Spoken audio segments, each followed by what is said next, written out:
Chapter on Introduction. Hey, welcome back to Ready Not Paranoid. I'm glad you're here.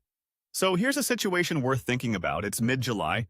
Temperatures are pushing into the high 90s and the power goes out. Maybe a transformer blew. Maybe the grid's just overloaded from everyone running their AC at once. Doesn't really matter why. What matters is your air conditioning isn't working and you've got a family to keep comfortable and safe. This isn't about worst-case scenarios or dramatic situations. Heat waves happen every single summer, and power interruptions happen too. When those two things overlap, having a plan makes all the difference. Today, we're going to talk through practical ways to keep cool when you can't rely on the AC. These are simple, affordable strategies that anyone can use. Let's get into it. Chapter: How your body manages heat. Before we talk about cooling strategies, it helps to understand how your body actually handles heat. Once you understand the basics, the solutions make a lot more sense. Your body has one primary cooling system: sweat. When sweat evaporates off your skin, it pulls heat away from your body. That's the whole game. Everything we're going to talk about today either helps that evaporation process work better or reduces how much heat your body has to deal with in the first place. Here's what works against you. Humidity is the big one. When the air is already saturated with moisture, your sweat can't evaporate efficiently. That's why 90 degrees in Arizona feels different than 90 degrees in Houston. Dehydration is the other factor. If you're not drinking enough water, your body can't produce the sweat it needs to cool itself. So rule number one in any heat situation: stay hydrated. Water is your best friend. Avoid alcohol and limit caffeine, since both can contribute to dehydration. You want to be drinking water throughout the day, not waiting until you feel thirsty. By the time you're thirsty, you're already behind. Chapter: Passive Cooling Techniques. All right, let's talk about keeping your living space cooler without any power at all. People managed hot summers for thousands of years before air conditioning existed. We can borrow some of that wisdom. First, manage your sunlight. During the hottest part of the day, close your blinds, curtains, or shades on any windows that get direct sun. If you have south or west-facing windows, those are your priority. Blocking that solar heat gain before it enters your home is much easier than trying to remove it later. If you want to go a step further, you can hang a damp sheet over a window. As the water evaporates, it actually cools the incoming air. Second, create airflow. Open windows on opposite sides of your home to create cross-ventilation.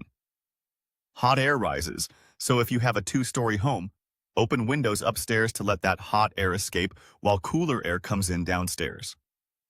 Even a slight breeze makes a significant difference in how comfortable a room feels. Third, go low. Heat rises, remember? The lowest level of your home will naturally be the coolest. If you have a basement, that's your best bet during peak heat. If not, stay on the ground floor and set up your resting area there. Fourth, minimize heat sources inside. Don't use your oven or stove during the hottest hours. Eat cold meals, sandwiches, salads, things that don't require cooking. Even light bulbs produce heat, so turn off any lights you don't absolutely need.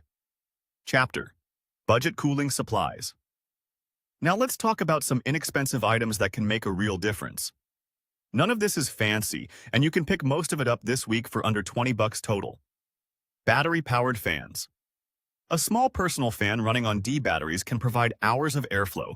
Not as powerful as your ceiling fan, but when you're sitting still trying to stay cool, that little breeze helps your sweat evaporate and makes you feel noticeably cooler.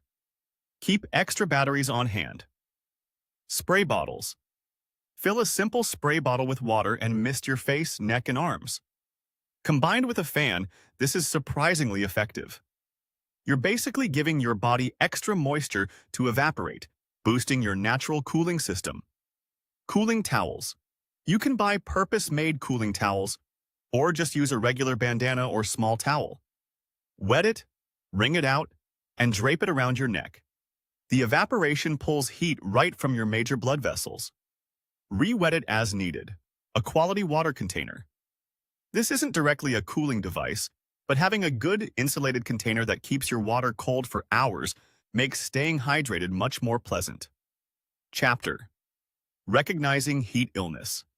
This is important.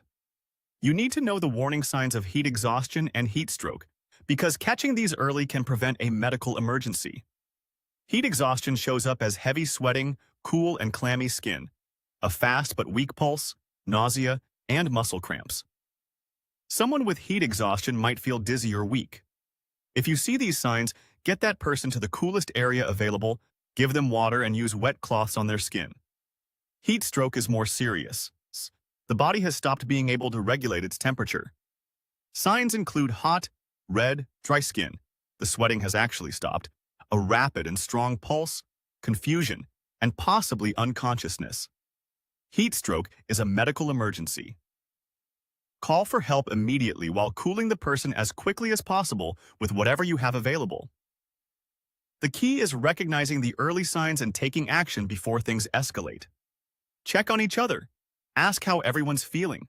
Don't wait for someone to complain. Chapter: Protecting vulnerable family members. Some people are more vulnerable to heat than others, and they need extra attention. Elderly family members often don't feel thirst as strongly and may not realize they're dehydrating. They also may have medications that affect their heat tolerance. Check on them frequently, bring them water proactively, and make sure they're in the coolest part of the home. Young children are another priority. Kids heat up faster than adults and can't always tell you what they're feeling. Watch for flushed cheeks, unusual tiredness, or crankiness. Keep them hydrated with frequent sips rather than expecting them to drink a big glass all at once. Pets need attention too. They can overheat quickly. Make sure they have plenty of fresh water and access to cool areas. Chapter: Your action step. All right, here's your action step for this week. I want you to put together a simple heat kit. Get a battery-powered fan with extra batteries, a spray bottle, and a bandana or small towel. Put these items together in one spot where you can find them easily. Takes 10 minutes to put together, costs maybe $15, and you'll have peace of mind knowing you're ready for summer heat. And if you haven't already, grab our free 72-hour checklist. It walks you through building a solid foundation for any short-term situation, including heat events. Link is in the description below. Thanks for watching. Stay cool, stay hydrated, and I'll see you in the next one.